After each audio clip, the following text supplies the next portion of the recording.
శ్రీమాత్రే నమః. అందరూ బాగుండాలని మనస్ఫూర్తిగా కోరుకుంటూ ఈ రోజటి వీడియోలోకి వెళ్దాము.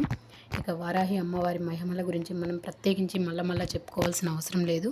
అమ్మవారికి ఇష్టమైనటువంటి రోజులు మంగళ శుక్రవారాలతో పాటుగా ఏకాదశి, పంచమి, అష్టమి, పౌర్ణమి, అమావాస్య లాంటి పర్వదినాలలో అమ్మవారిని మనం పూజించినట్లయితే మనం ఏ కోరిక కోరుకున్నా సత్వరమే వాటిని తీర్చుతూ ఉంది. అమ్మవారి ఏ నామాన్ని పలికినా కానీ అన్ని నామాలలో విజయమే వరిస్తుంది. అలాంటి ఈరోజు చెప్పుకోబోయేటువంటి పరిహారం మేము ఇక చేసి విసిగిపోయాము అనుకునే వాళ్ళ కోసం ఈ విజయం వరించేటువంటి సక్సెస్ మంత్రం, అదేవిధంగా పరిహారం కూడా. ఈ పరిహారం చేసినట్లయితే ఖచ్చితంగా మీరు ఇక నాది ఈ పని కాలేదు, నేను ఇందులో వెనుకబడలేదు నాకు అనేటువంటి మాట అనేది ఇక మీ నోటి నుంచి రాదు. ఆ పరిహారంకి కావలసినవి ఏంటివి అంటే కొంచెం పచ్చకర్పూరం, 2 యాలకులు. వీటిని అమ్మవారి ఫోటో ఉంటే ఫోటో, లేదు అంటే దీపపు కాంతి ఉంటే దీపం ముందు అమ్మను ఆవాహనం చేసుకొని ఈ 2 అమ్మవారి ఫోటో ముందు పెట్టుకోవాలి.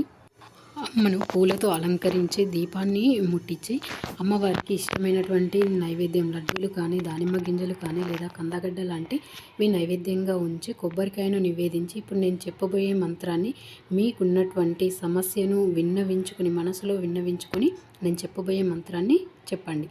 మీకున్నటువంటి సమస్యలు, అది ఉద్యోగ సమస్య కానీ, చదువు సమస్య కానీ, లేదా పిల్లల సంతానం కానివ్వండి, లేదా విదేశాలకు వెళ్ళి చదువుకోవటం, విదేశాలలో వర్క్ చేయటం, ఇలాంటివి ఏ సమస్య ఉన్నా రాజయోగం పట్టడానికి అంటే ఇది కాదు అనేది ఈ మంత్రం చదవడం వల్ల ఉండదు. అలాంటి చాలా శక్తివంతమైనటువంటి సక్సెస్ మంత్రం, విజయ మంత్రం. ఓం క్లీం శ్రీం వజ్రవారాహి హ్రీం శ్రీయాయ రాజయోగ ధన పదవి ఉద్యోగ ప్రాప్తం శ్రీం శ్రీయాయ నమో నమః. ఈ మంత్రాన్ని 7 సార్లు రోజు బ్రహ్మ ముహూర్తంలో అంటే 3:45 నుంచి పొద్దున 6:00 దీన్ని మంచిగా నిష్టతో ఉండి నమ్మకంతో జపించండి. అంతేకాకుండా అమ్మవారిని నమ్ముకున్న వాళ్ళకి ఎప్పుడూ కూడా చెడు చేయదు. వేరే వాళ్ళకి చెడు చేయాలనేటువంటి ఉద్దేశంతో దీన్ని చదవద్దు. మనకి మంచి జరగాలి అని మాత్రమే దీన్ని చదవండి.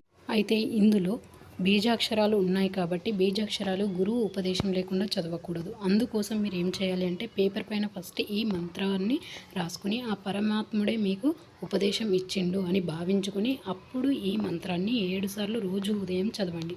ఇందులో ఉన్నటువంటి ప్రతి బీజాక్షరానికి ఎంతో శక్తి ఉంటుంది. అందువల్ల మీరు కోరుకున్నది ఖచ్చితంగా మీ దగ్గరికి వస్తుంది. ఈ మంత్రం చదివిన తర్వాత మీకున్నటువంటి ఏ పనైనా కానీ ఇది మాకు కాలేదు అనేటువంటి వాళ్ళు ఉండరు. అన్నిట్లలో విజయమే వరిస్తుంది, సక్సెస్ అవుతారు. కేవలం మీరు చేయాల్సిందల్లా నమ్మకంతో, భక్తి శ్రద్ధలతో చేసి ఆ అమ్మవారికి మీరు ఇష్టపాత్రులు కండి. ఈ వీడియో మీకు నచ్చినట్లయితే ప్లీజ్ లైక్ చేసి షేర్ చేయండి. అదేవిధంగా కామెంట్ చేయండి. జై వారాహి మాత అని కామెంట్ చేయండి.